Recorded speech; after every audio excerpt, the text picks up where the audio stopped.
কি বন্ধুরা, পটল খেতে একদমই ভালো লাগে না? আজ এই রেসিপিটা দেখার পর তোমরা পটল খেতে অনেক ভালোবাসবে।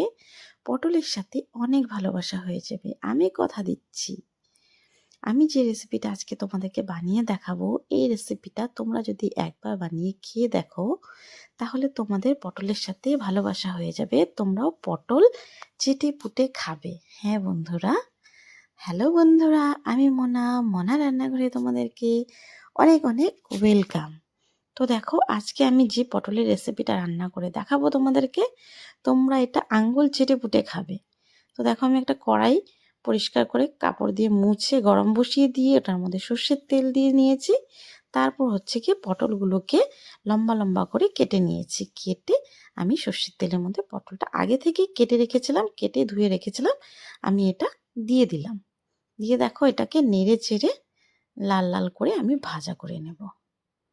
তো দেখো, আমার ভাজা প্রায় কমপ্লিট হয়ে গেছে, দেখতে পেয়েছো। এই দেখো, এখন তুলে নেব। পটলটাকে ভেজে আমি এভাবে করে তুলে রেখে দেব। তারপর আমি বাকি রান্নাটা করব। এখন আমি করব কি, আরেকটু সর্ষের তেল দিয়ে নিলাম, যেহেতু আগে সর্ষের তেলটা শেষ হয়ে গিয়েছে। তারপর এখানে শুকনো লঙ্কা, গোটা জিরে আর কালো জিরে ফোড়নে দিয়ে দিলাম। তারপর দিয়ে দিলাম দুটো তেজপাতা। তারপরে ফোড়নটাকে একটু সুন্দর করে নাড়াচাড়া করে নেব, যতক্ষণ পর্যন্ত একটু সুন্দর গন্ধ বেরোচ্ছে। তারপর দেখো, সামান্য একটু হিং দিয়ে দিলাম, দিয়ে এটাকে একটু নাড়াচাড়া করে নেব। তারপর এখানে পেঁয়াজ কুচি দিয়ে নিয়েছি। এখানে আমি একটা বড় সাইজের পেঁয়াজকে কুচি করে রেখেছিলাম, কুচি করে রেখে এটা দিয়ে দিয়েছি। দিয়ে পেঁয়াজটাকে একটু হালকা ব্রাউন করে ভেজে নিয়েছি। তারপর দেখো, রসুন আর কাঁচা লঙ্কা থেতো আমি এটা দিয়ে দিলাম। দিয়ে দেখো, আবার একটু নাড়িয়ে চাড়িয়ে নিচ্ছি সুন্দর করে, যতক্ষণ না পর্যন্ত কাঁচা গন্ধটা চলে যায়। তারপর দেখো, আমি এইভাবে যেভাবে পটলটা কেটেছি সেভাবে আলুটাকে লম্বা লম্বা করে কেটে রেখেছিলাম, এটাকেও ধুয়ে রেখেছিলাম, এটা দিয়ে দিলাম। দিয়ে সামান্য একটু নুন দিয়ে দিলাম। দিয়ে দেখো, সামান্য একটু হলুদও দিয়ে দিলাম। দিয়ে এটাকে এই মশলার সাথে পেঁয়াজ, রসুন, লঙ্কার সাথে খুব ভালো করে ভাজা ভাজা করব, অনেক সুন্দর করে, যতক্ষণ না পর্যন্ত তেলটা ছাড়ছে। এই পাশে দেখো, আমি কিছু খেতে খেতেই আমি খাওয়া শুরু করে দিয়েছি। খেতে খেতে দেখো, টমেটো কেটে নিচ্ছি। দেখতে পেলে অনেকটা তেল ছেড়ে দিয়েছে, আর আলুটাও অনেকটাই সেদ্ধ হয়ে গেছে। এখন আমি কি করব, যে টমেটোটাকে কেটে নিলাম সেই টমেটো কুচিটা দিয়ে দেব। তারপর হচ্ছে গিয়ে যে ভাজা করে রেখেছিলাম পটলটা, এটাও দিয়ে দেব। দিয়ে খুব ভালো করে মিশিয়ে নেব। বন্ধুরা, একদমই সিম্পল একটা রেসিপি, অনেক চটজলদি রান্না হয়ে যায়। এখানে দেখো, কিছু জিরের গুঁড়ো আর ধনে গুঁড়ো দিয়ে দিলাম। খুব একটা মশলাও আমি এটার মধ্যে ইউজ করিনি, একদম সিম্পলভাবে রান্না করেছি। বন্ধুরা, তোমাদের যদি আমার এই রেসিপিটা ভালো লাগে, অবশ্যই একটা লাইক করো। আমার চ্যানেলে নতুন হলে চ্যানেলটাকে সাবস্ক্রাইব করার অনুরোধ রইল। তারপর দেখো, এখানে কাশ্মীরি লঙ্কার গুঁড়ো দিয়ে নিয়েছি সামান্য।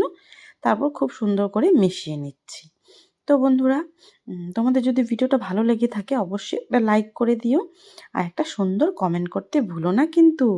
আর যদি তোমরা ভিডিওটা ফেসবুক পেজ থেকে দেখে থাকো, তাহলে আমার পেজটাকে ফলো করার অনুরোধ রইল। তারপর দেখো, আমি এখানে ইউজ করছি ম্যাগি মশালা। এটাই হচ্ছে মেন। এটা দিলে এই সবজির মানে আলাদাই একটা টেস্ট হয়ে যায়, আর ভীষণই ভালো লাগে, খুব সুন্দর একটা স্মেল বেরোয়। মানে কি বলবো, বলে বোঝাতে পারবো না। অবশ্যই তোমরা এটা ট্রাই করে দেখো বন্ধুরা।